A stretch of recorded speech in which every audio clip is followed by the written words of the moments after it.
She's just... When's the function happening again? This Saturday. Is your mother coming again? Are you guys excited to see your cousins? When faced with an unexpected major medical emergency, Emergivac Sharia offers hospital admission guarantee cover of up to 575,000 Rand at a private hospital. No medicals, no waiting periods, no pre-authorization and zero upfront fees at the touch of a button. Our first responders will assess, stabilize and evacuate you to the nearest private hospital. Download the Emergivac Sharia app today and use promo code INX to sign up. Or WhatsApp INX to 083 352 7860. Emergivac Sharia is brought to you by the Activation Agency, a wholly owned subsidiary of Sheikh Investment Holdings. Sharia supervisory services are provided by iConsult Africa. You don't know any German, do you? Helpful? Starten, laden. Yeah. What's next? Mac. Of course. Mac Auto Powder is the easy part of laundering. Mac Shine On.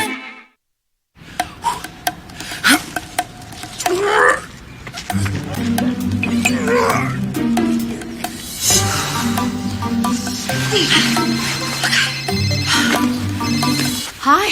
Yes, I'm on my way out.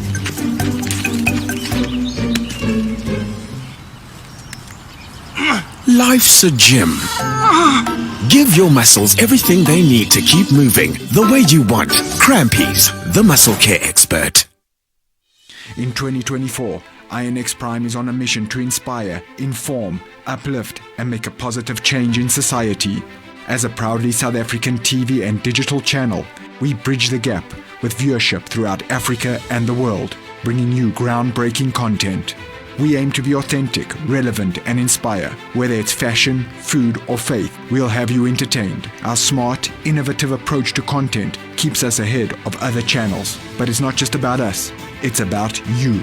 Our platform is designed to empower individuals from diverse backgrounds. We give people a voice, a stage, and a spotlight. It's time to break the barriers together. Join us on INX Prime, DSTV channel 345, and the INX app. Be part of change, the conversation, and the celebration.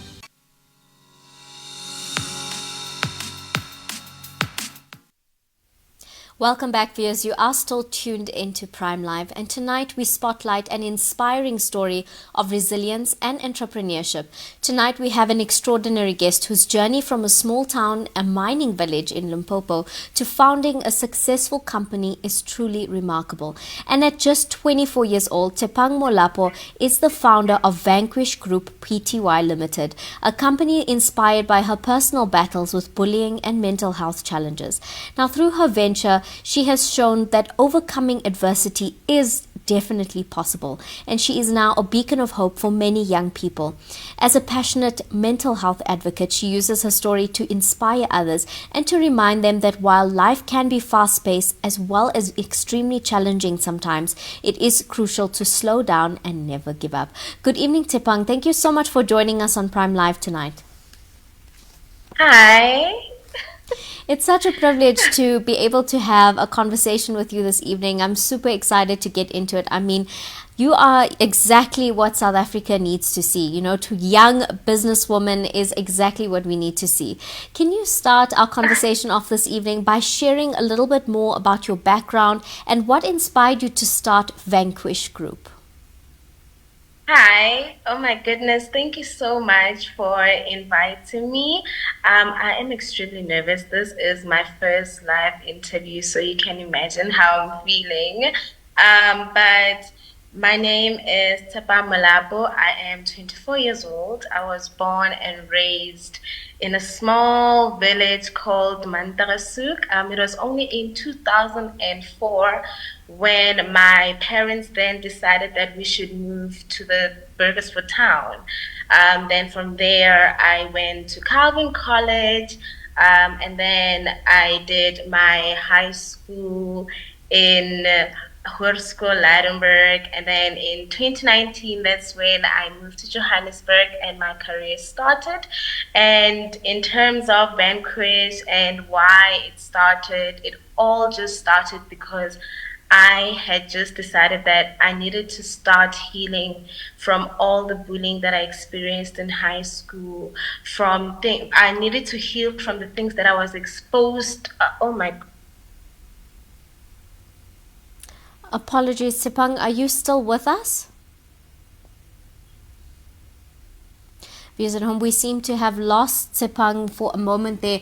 But just to talk a little bit, about her journey and coming from a small mining town in Limpopo, I think she's absolutely proven that anything is possible. And what was inspiring from what I heard from her just now is that she started Vanquish based on her own personal experience. So her personal experiences with bullying as well as mental health issues, she decided to start this incredible platform. And at just 24 years old is incredibly successful as that. And I mean, in a time in South Africa when unemployment is extremely rife, it is vital for us to explore entrepreneurship opportunities to be able to provide employment for ourselves. But Tshephang, I believe we have you back on the line. Can you hear me? Yes, I am so sorry about that. Oh, it's not a problem at all. Please do continue. I mean, you were telling us about, your struggles with bullying as well as mental health challenges. How did that lead you to start Vanquish? It all started, like I said, because I had made the decision in 2019 when I founded the business that I needed to heal. Do you get what I mean? And healing meant that I would be more ambitious into the things that I want in the future. But I started Vanquish so that I could heal and so that I can push myself, and not give up just because I have had a bad experience with life. You get what I mean? So yeah, that's the reason why. I really love that. And I think, more young people in South Africa should, take lesson from what you've done. You've taken a difficult experience, and because there wasn't a platform for you to be able to heal and express what you've gone through, you created the platform yourself. And that is the kind of, entrepreneurship mindset that a lot more young South Africans need. But you are incredibly passionate and a very, very powerful mental health advocate. How has your own journey with mental health been able to shape your mission and your vision for Vanquish Group? Just my experiences.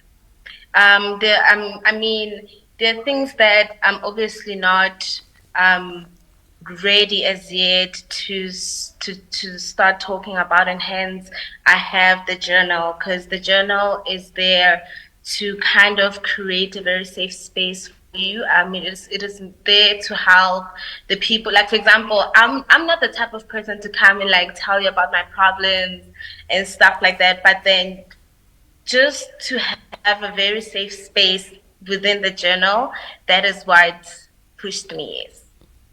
Now, that's absolutely incredible. And I want to talk a little bit more about the journal. Now, the journal you created was intended to help young people manage, this very fast-paced and very busy lifestyle that we do live.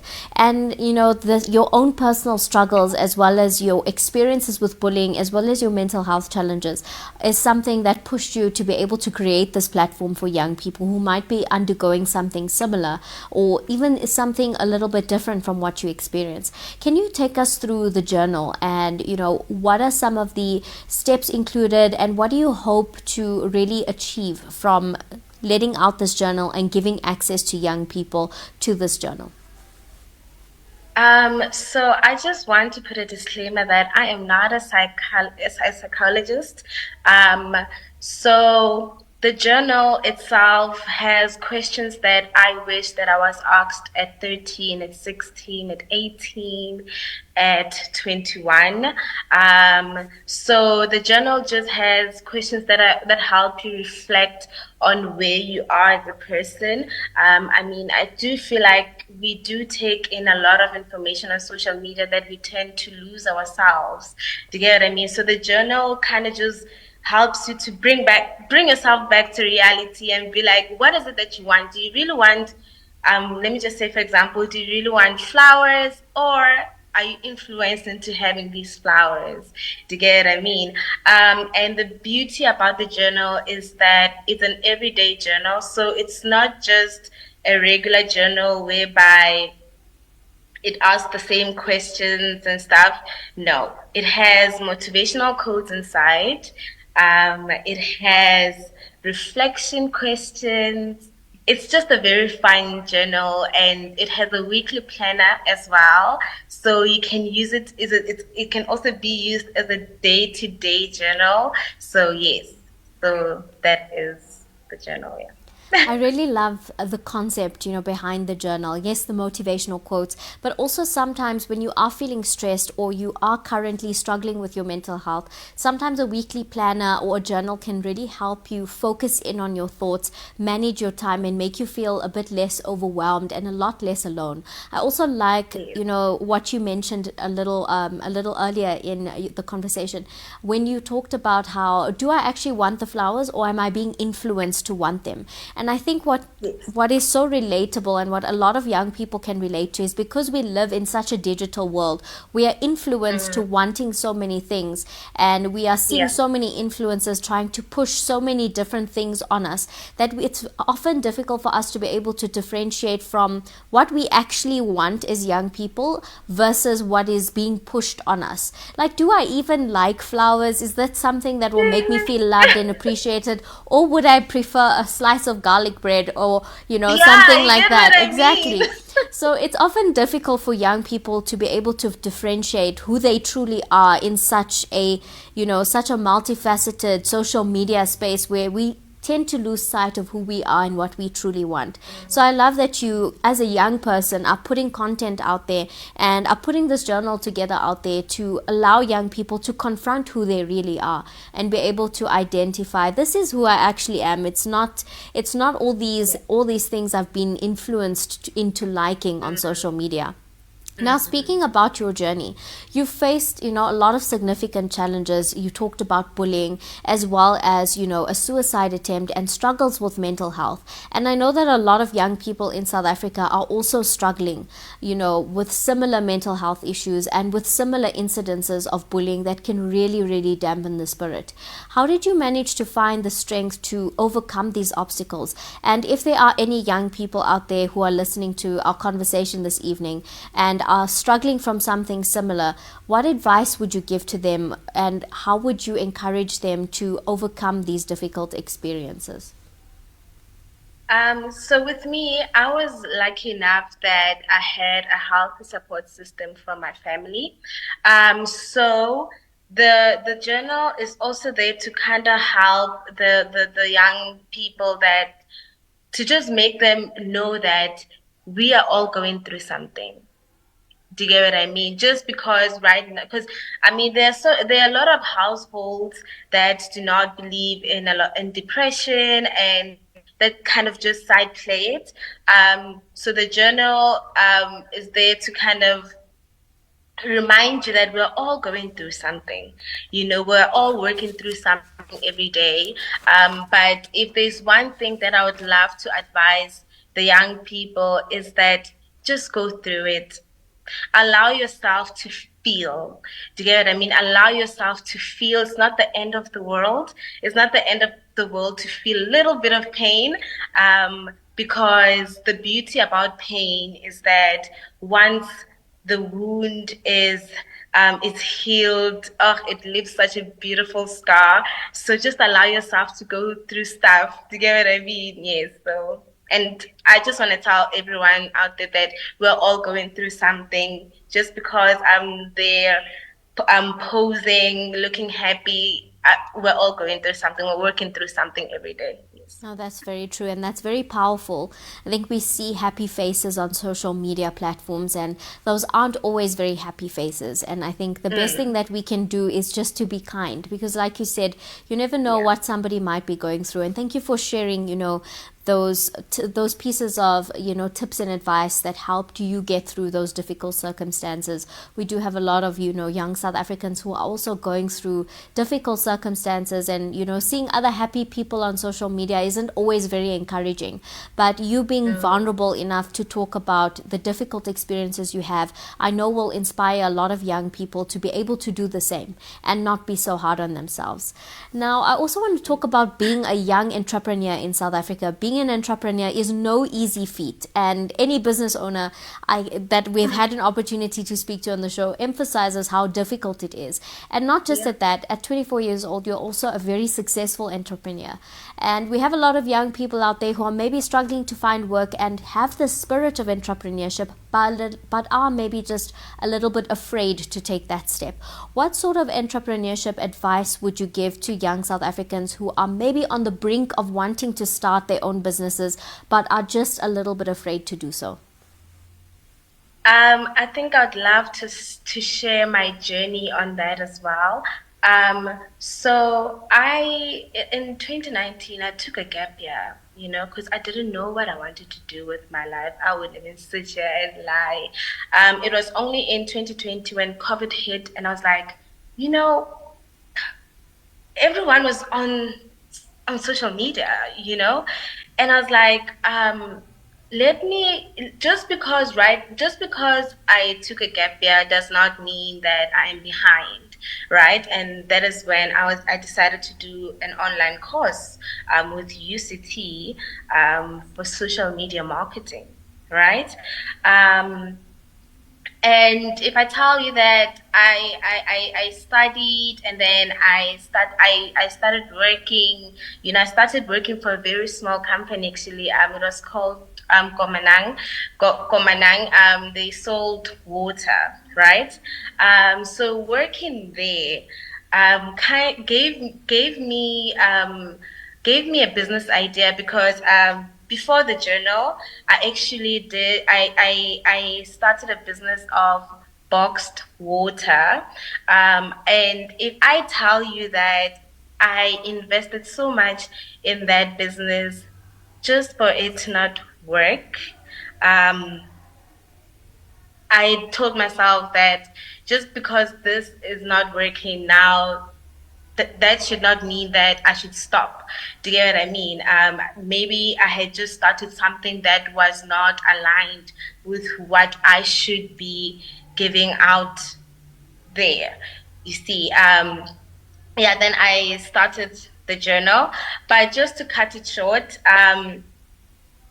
just try everything. Try everything.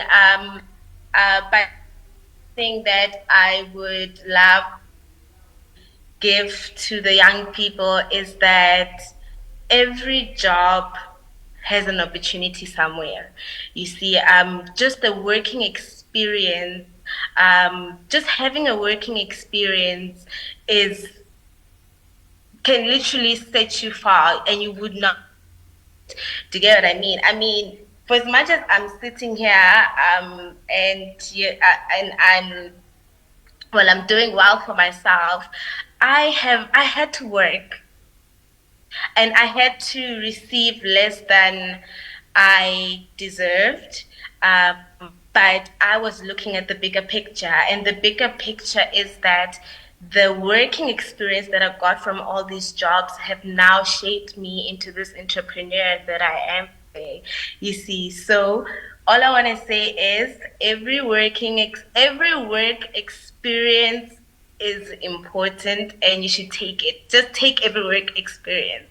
You see, and with the unemployment, just start a business. Start small, and you'll get there. I love that, and I love, the positive energy that you are bringing for young South Africans who are aspiring into business. And thank you so much for being vulnerable and sharing your journey. And I think anything that I could have learned from you this evening is don't be afraid to fail and look for every possible opportunity that there is. But Tshephang, thank you so much for joining us this evening. We've absolutely loved your energy and your ability to be vulnerable with us this evening, in order that we can learn from you and also be inspired at the same time. And we're also incredibly honored to be your first live interview. So thank you so much for joining us on Prime Live. Thank you for having me.